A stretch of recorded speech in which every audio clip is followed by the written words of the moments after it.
चमचम कर छठी मैया के घाट चमचम कर डीजे बाजै छै सब छम छम कर डीजे बाजै छै सब छम छम कर छठी मैया के घाट चमचम कर छठी मैया के घाट चमचम कर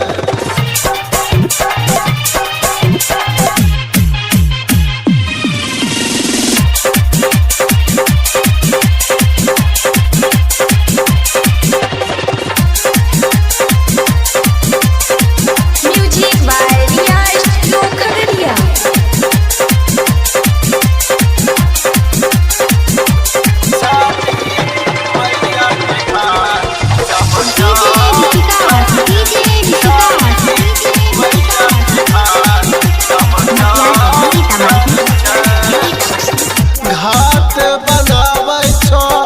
सब घास छील के पूजा कर छो माँ सब कोई मिल के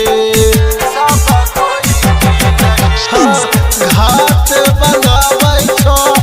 सब घास छील के पूजा कर छो माँ सब कोई मिल के चारो और मैया गम कर चारो और मैया गम कर छठी मैया के घाट चमचम कर छठी मैया के घाट चमचम कर बोला बोला दीनानाथ महाराज की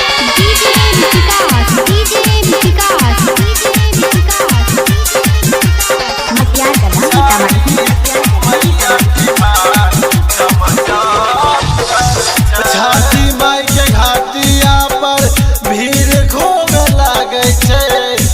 खुशी से सब कोई पराका